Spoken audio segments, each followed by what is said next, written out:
Zelda 2: Adventure of Link.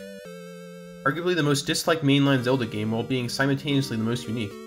It is oftentimes talked down upon due to its soul-crushing difficulty and cryptic game design, but it is also unique because the combat is a side-scroller like Mario or Castlevania. Adventure of Link is an oddball in the Zelda series, and I'm going to beat the game in this video and give my thoughts as I play. Is it a terrible game, or is it actually a gem on the NES? In order to play this game how it was meant to be played, I will be attempting to beat this game without looking anything up online as well as without using any save states. I have seen random clips of this game online here and there, but I've never actually played the game before, so I will be going in blind for the most part. The one thing I will allow myself to do is read through the game's manual before my playthrough, to look for clues on how this game works. I'm looking through the manual because when this game came out in 1988, players had access to the manual that came with this game, so I'm trying to make this an authentic experience. So without further ado, let's start off with reading through the game's manual to see what this game's all about. Now I won't bore you by reading through the whole manual in this video because it's pretty long, so I'll talk about the highlights. The manual kicks off with describing the story of this game, where it's a direct sequel of the original The Legend of Zelda, where after Link kills Ganon, a magician questions Zelda about the Triforce, and when Zelda doesn't answer, the magician casts the spell, which puts the princess to sleep, while simultaneously killing the magician. An old lady named Impa gives Link some ancient scrolls to read, after discovering that he has a Triforce birthmark on his left hand once reaching his 16th birthday. These scrolls state that Princess Zelda can be awoken if Link retrieves the missing piece of the Triforce of Courage, which is in a heavily guarded palace to ensure that the wrong hands don't gain control of the Triforce. The only way to get to this palace is by placing stones into 6 other palaces. Link agrees to try to find the missing piece of the Triforce, while Ganon's underlings try to find a way to revive Ganon. The manual then explains some basic ground rules, such as the controls, but I found a pretty interesting page that explains what certain things are supposed to represent in the overworld, such as what the forest, graveyard, mountains, etc. represent. It's just funny looking back on this because we're so used to modern games, which look super realistic, while back in the day, in manuals like this, they had to explain what certain things are that you're looking at on the screen while you're playing the game. One noteworthy fact is that this game uses a lives system, where you start off with 3 lives, and if you lose all your lives, you get a game over. You can collect these things called dolls to increase the amount of lives you have. They basically work like 1-up mushrooms from Super Mario Bros. Also, this game has an experience system where the more enemies you defeat, you can gain experience points and level up certain stats, such as your health, magic, and attack power. This system borrows a lot of aspects from other NES games, such as RPGs like Final Fantasy having a level up system, and Super Mario Bros. Having a live system. The combat in Zelda 2 is even a side-scroller like Super Mario Bros., which makes the game a very unique standout in the Zelda series. After this, the game describes some of the enemies you will fight, as well as some of the spells you will learn. There aren't really many hints in this manual, except I found this page that shows a map of the overworld, where it points out the location of the first palace, which is called Parappa Palace. So with that, I created my save file and started the adventure. The game starts you off in the North Castle, where Princess Zelda lays behind you. Right off the bat, I'll have to say that this game's graphics are miles ahead of Zelda 1 on the NES. While walking around on the top-down perspective on the overworld looks generally the same as the original The Legend of Zelda, walking around in side-scroller mode looks very detailed with very nice pixel art. I'll also say that controlling Link feels very nice, where it feels like you have complete control over his motions. During my whole time playing this game, I never once felt that Link made a movement that I didn't want him to make. So after walking around the overworld for a bit, I came across this town called Rauru. You'll see this with other towns as well, but many of these town names are used as names in future Zelda games, such as Rauru being the Sage of Light in Ocarina of Time. While walking around in this town for a bit, one hilariously bad thing that I noticed is how the NPCs act. Most of them offer useless dialogue like hello or hi, I know nothing. Also, everyone seems to have a twin, as there are a bunch of NPCs that look exactly the same. The developers obviously did this to make the towns feel bigger, while being restricted with the NES's capabilities, so we had to cut the game some slack. It was just funny talking to villagers and having them all say the same stuff across the different towns, like they were all part of some big hive mind or something. Also, in this village I found this lady in red who does some questionable things to Link in her house, where she asks Link to come inside and restore his life. It kind of makes you wonder what she does to Link behind that closed door. Also, what makes this even weirder is that according to the game's manual, Link just turned 16 years old at this point in the game. As I kept exploring the village, I found this old man in a basement with a pulsating beard, and he gave me the Shield magic spell, which was one of the most useful spells during my playthrough of this game. Once used, it reduces your magic meter slightly, and for a short time, whenever you get hit, the amount of damage you take gets reduced by quite a bit. Once I ran out of things to do in this town, I went to the other town named Rudo, where that name was later used for Princess Rudo, the Sage of Water in Ocarina of Time. Once in this town, I found this old lady who also apparently wants to get in with some Link action. Yikes. Also, I found this guy who just says, "I am Error." You may know the story behind this guy already, but I'll explain it anyway. Later on in the game, you meet this guy named Bagu, which is actually Japanese for the word bug, like a computer bug or glitch. When this game was translated from Japanese to English, the guy named Error was translated to English from the Japanese word era, but they forgot to translate Bagu to the English word bug. So the English copies of the game didn't carry over the joke of the duo being named Error and Bug. All we got was this random guy named Error. So after not finding much in the town of Rudo, I started wandering around the overworld. I came across this dark cave where in order to see in the dark, you have to obtain a candle item from the first palace. However, you could still kind of see the feet of enemies walking by while the cave is still dark.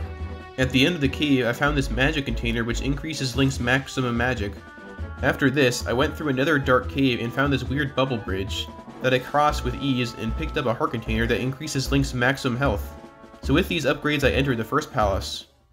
This first palace wasn't too crazy difficult, but I actually game overed once during it and was also greeted by this cheesy sounding Ganon laugh. Also, spoiler alert, I'll be hearing this laugh a lot throughout this video. The palace itself contains some interesting enemies such as this ogre looking thing that throws hammers like a Hammer Bro from Super Mario Bros. And there were these annoying Darknut guys that were tough at the start, but once you get used to their patterns, they're not terribly bad, but still pretty challenging. So once I found the candle, I entered the boss fighting arena, and the boss to this first palace is actually very similar to the first boss in Zelda 1 on the NES, where you fight this unicorn looking thing, and you had to swing your sword at the horn to kill it. It was a bit harder to kill in Zelda 2 than Zelda 1, but I was able to take it down, place a stone in a forehead, and leave the palace. After you defeat each palace, it turns to stone for some strange reason and doesn't let you inside of it again. I think the developers did this to give the impression that the player was destroying each palace after defeating all the bad guys. But it would have been nice if we were allowed to revisit previous palaces if we wanted to. Once out of the first palace, I found this cave, cleared it out, and collected this angel. In one of the villages, a lady said, "Gorilla of Timbari stole our trophy." If you look in the game's manual, the Gorilla is a type of enemy that was guarding the angel trophy, and Timbari is the cave that houses the trophy. Once I gave the lady back her angel, she led me into her basement and I learned the jump ability from another bearded man. This jump ability actually proved to be pretty useful throughout the rest of my playthrough. After this, I purposely murdered myself because that's the only way to reset your life count back to 3. You'll see me do this a lot in this video as a method to gain lives. After dying, I entered a cave towards the southwest of the map, which led me through a swamp and eventually into the town of Saria, where the name Saria would later be used in Ocarina of Time as the Sage of Forest. This village is infested with monsters, where if you talk to the wrong NPC, it turns out to be a bat and damages you. This is kind of lame because it discourages you from talking to people, where talking to people is necessary to progress in the game. But I mean, it's not like most of the dialogue in this game is very useful anyway. I didn't really find many useful things in this village, where I found a sleeping slime that I'm pretty sure serves no purpose at all in this game. And I found this lady who lost her mirror somewhere, but she doesn't give any hints as to where she last saw it, so it's almost as if she doesn't want me to find it for her. Also, I found this soldier-looking guy who wouldn't let me cross the bridge unless I was a town resident. After wandering around the marshes for a bit, I stumbled across the second palace called Midoro Palace, and then I game overed within a minute of being there, which caused me to start all the way back to the starting area of the game. This game is known for being hard, but I found that individual encounters with enemies aren't terribly difficult. The hard and somewhat demoralizing part of this game is having to be consistently good for like 15 minutes at a time in order to make progress. Also, occasionally you come across things that seem impossible to dodge like this BS. As I kept dying and learning from my mistakes, and even getting a game over at this palace's boss, I killed the boss and placed the stone. At this point in the game, I had no idea where to go. The only crumb of guidance that I was going off of was to try to find this lady's mirror, which she probably doesn't even need because if she wanted to see what she looked like, she could just walk up to one of these dozen other villagers that look identical to her. So as I was risking my life to find a piece of plastic, I accidentally stumbled across this house in the woods.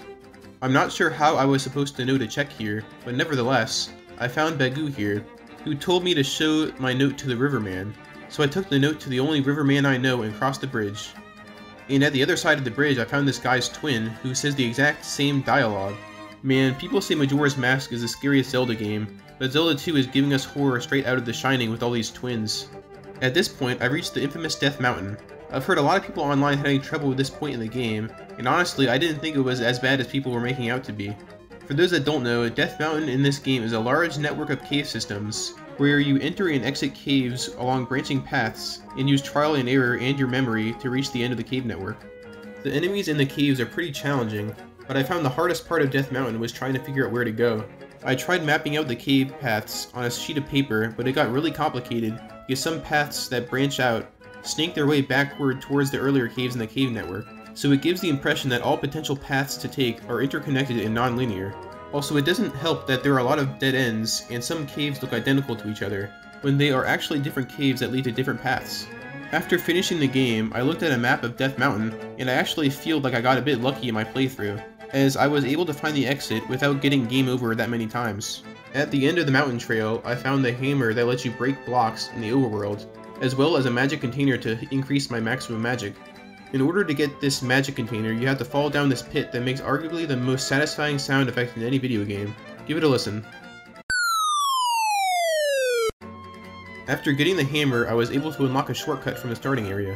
I also broke this boulder that was blocking this cave from an area earlier in the game.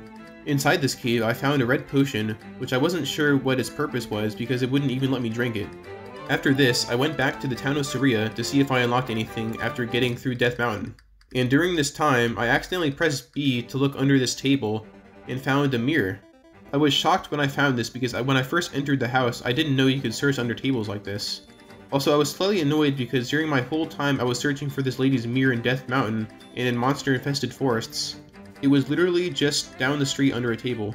My annoyance quickly passed, as after I gave the lady her mirror back, I learned my favorite spell in the game, Life, which allows you to regenerate health by using magic. This spell is technically not required to beat the game, but it is very useful, as I'm not sure if I'd be skilled enough to beat this game without relying on this spell. After this, I stumbled across the town Mido, towards the east. For those that don't know, Mido is actually the name of the Kokiri in Ocarina of Time that prevents you from proceeding until after you have the sword and shield.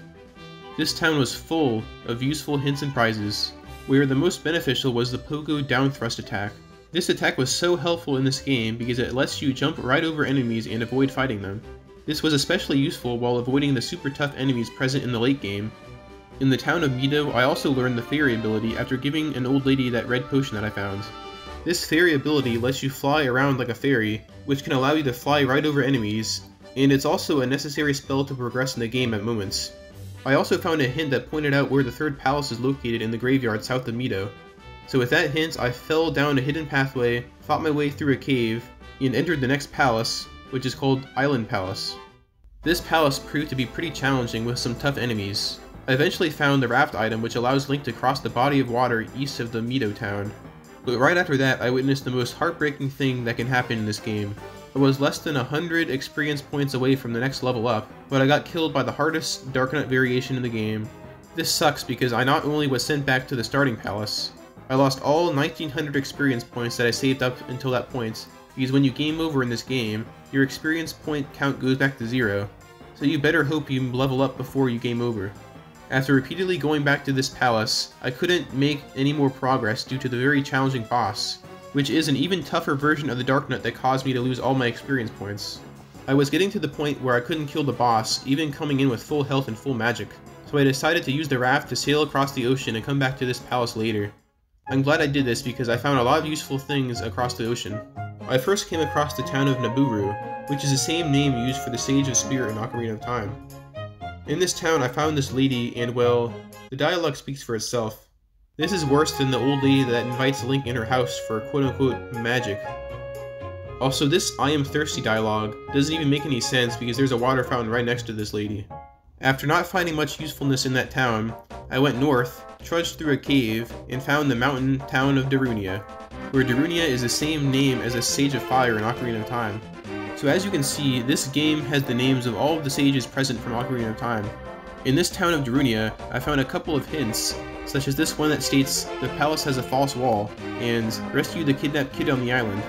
So with this, I crossed this super long bridge and fell into an invisible hole on this island maze. At the end of this path, I saved a child from a lizard man. How convenient. So I gave the kid back to the old man and learned the Reflect spell, which allows Link to use his shield to reflect back magic attacks to the spellcaster. Along my ventures of saving the child, I got enough experience to increase my attack power. With this upgrade, I decided it was time to go back to the previous dungeon and defeat the boss. And honestly, this attack power upgrade came at the perfect time because I was able to finish the palace without much trouble. After this, I explored the rest of the maze island and stumbled across the 4th palace at the end of the maze. This palace, called Maze Palace, was decently challenging as it fueled my hatred for bottomless pits in this game. For sword combat, you slowly lose health as you get hit and can tank like 10 to 15 hits before you die from full health. But bottomless pits? They are an insta-death. You could have full health and full magic, and if you fall into a pit, one of your 3 measly little lives are gone. Also, it doesn't help that a lot of the times, enemies are seemingly put around pits and spots that are most likely to knock you in. Also, what was even more frustrating was that I died in the same pit in the same way, with only like 10 seconds separating my deaths. Also, one thing that I noticed this game does a lot is reuse rooms from previous palaces. This just seems like lazy game design, and was a bit disorienting because I kept feeling like I was doing the exact same thing over again. After getting the boots, which allow Link to walk on water, I just said screw bottomless pits and used the fairy magic to fly over a pit. But just 2 minutes later, I somehow managed to fall into and die in another pit. Sad. After making my way through the dungeon more, I found this key that seemed impossible to reach because it was blocked by blocks above. So I used a speedrun strat that I learned from watching speedruns of this game back in the day, and used the fairy magic ability to fly through a keyhole. This is actually a pretty cool mechanic in the game, where I can't think of any other Zelda game that lets you use a freebie technique like this to bypass locked doors. However, I didn't last long after doing this technique and game overed. After this death, I decided to pay my thirsty friend a visit in the town of Nabooru, and this is when I accidentally figured out that you can interact with the water fountain to deliver water to the lady. Once her throat was sufficiently moistened, she led me to yet another pulsating beard man, who gave me the fire power-up, which allows Link to use his fire as an attack. This was probably the most useless magic power-up for me, as I don't think I used it a single time for anything. After this detour, I made my way back to the palace and found my way to the boss room, where I was totally obliterated by the boss. Not soon after this massacre, I remembered my Reflect spell ability that I got earlier, and discovered an exploit to beat the boss easily. All you have to do is use the Reflect spell and crouch in the corner and the boss will end up killing itself because the coding for this guy is broken. After this satisfyingly easy win, I placed one of my stones and left.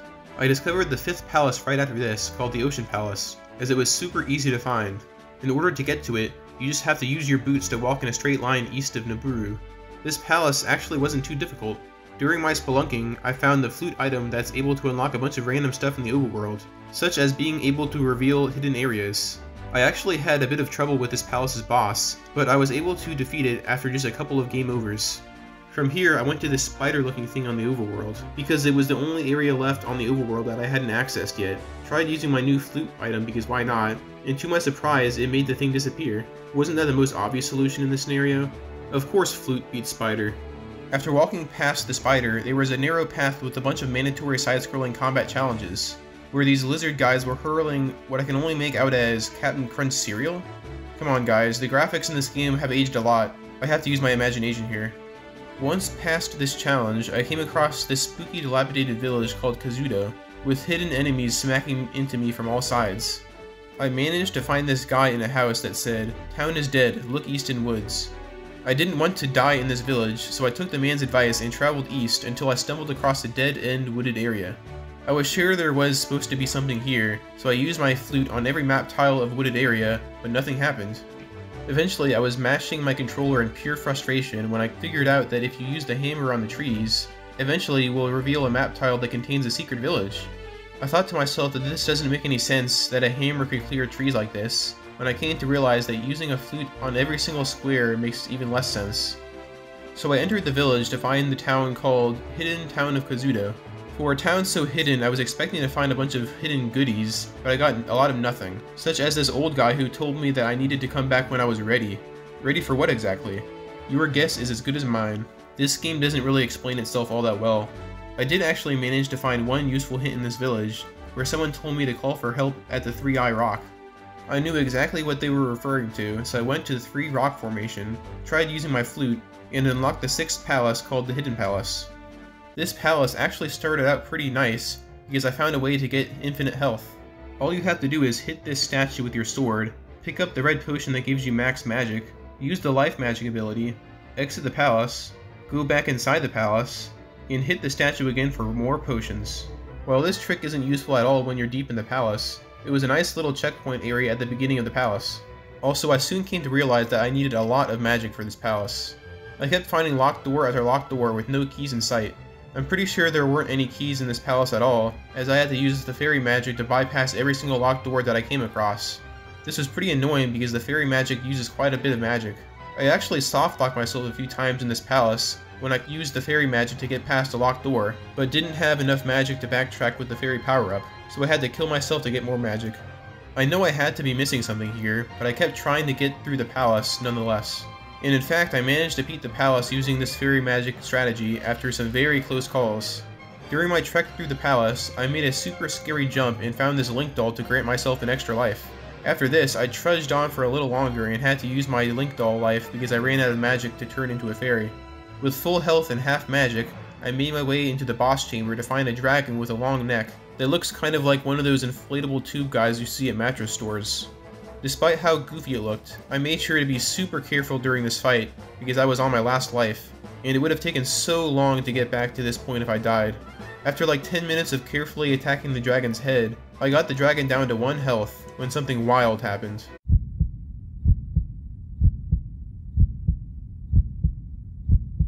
I barely didn't fall off and die, and then I killed the dragon and left the palace without looking back. During my time in that keyless palace, I found a cross, which I soon came to realize let me see enemies in the graveyard to the west of the dilapidated Kazuto, as well as letting me see the enemies inside of dilapidated Kazuto itself. At this point in the game, I defeated 6 palaces, so the only one left to complete was the final palace, called the Great Palace.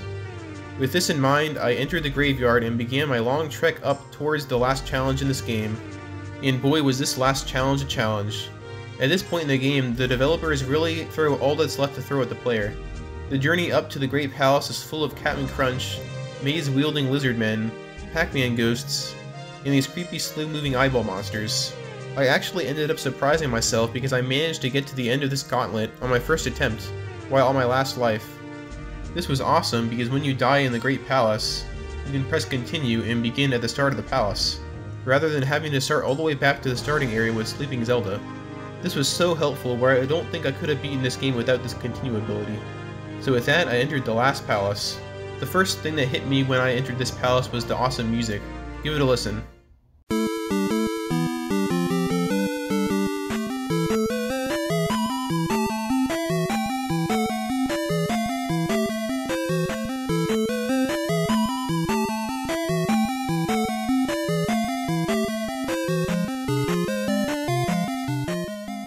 This music is hands down the best in the game, and it really gives the impression that this challenge means business.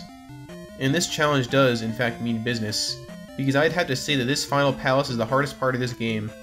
It's full of challenging enemies that I didn't even bother to kill because they take so many hits to kill, so I mostly just jumped over and ran past these hard enemies. Like, I tested it out, and this bird monster took 12 total hits to kill.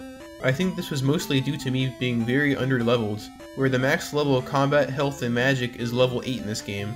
And I was going into this palace with a level 6 sword, and level 7 for my health and magic.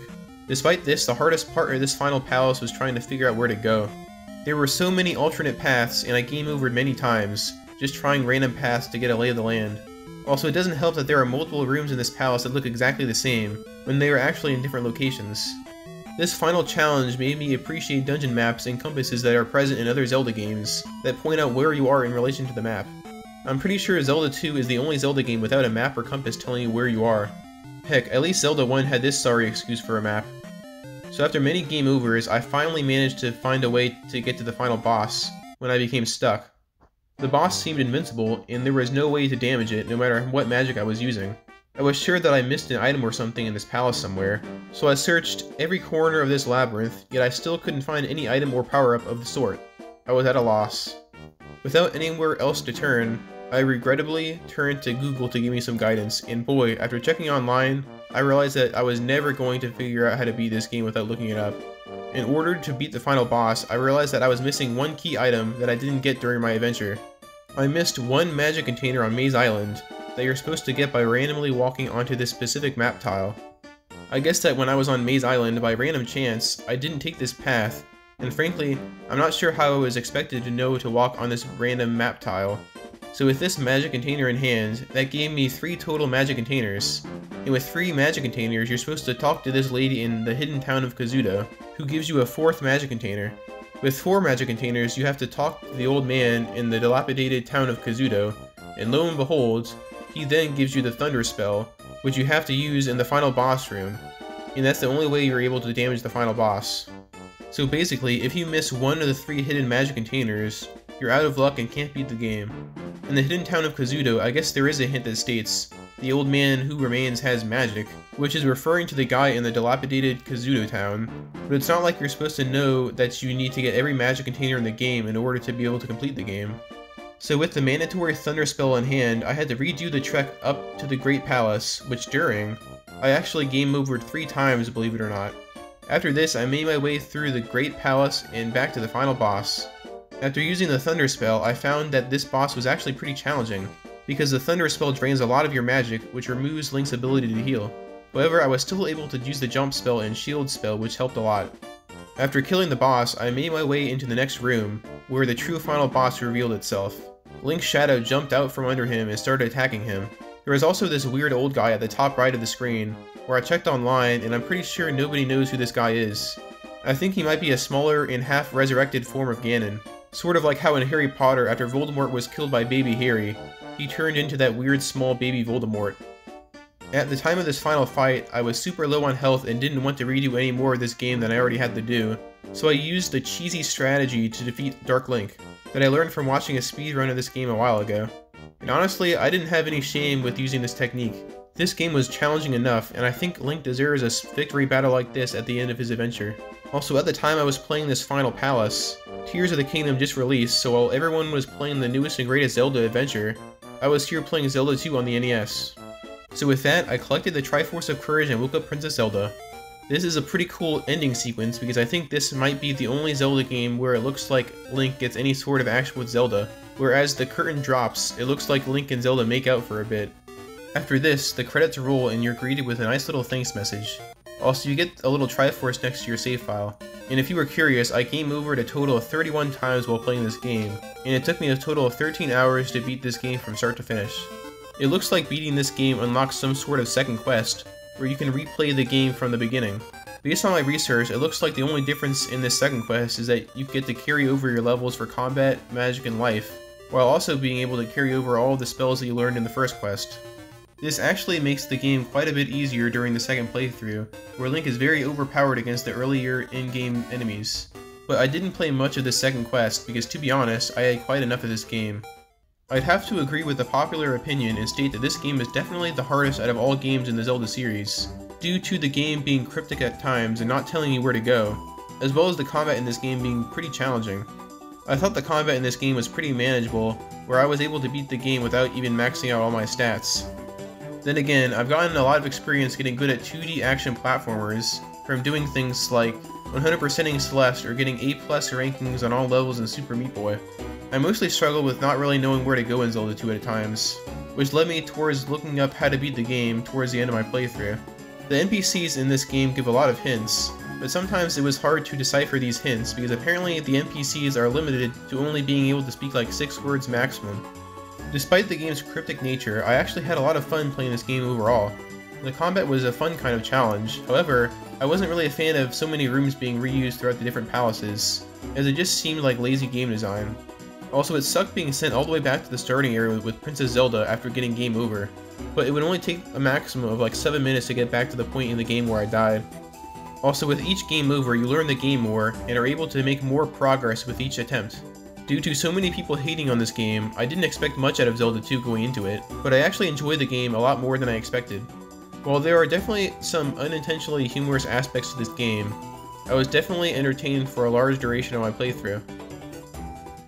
So that's my take on Zelda 2. I hope you learned something. Let me know if you want me to play another game like this and make a video on it with this similar style of video, where I talk through my experience while playing it. Also, let me know if you want me to focus on just making longer music videos similar to that Gusty Garden Galaxy one that I posted like a month ago. That video got a heck of a lot of attention, so I'll definitely be making more high-effort Majora's Mask music videos in the future. So with that, I hope you enjoyed watching, and I hope to see you in the next one.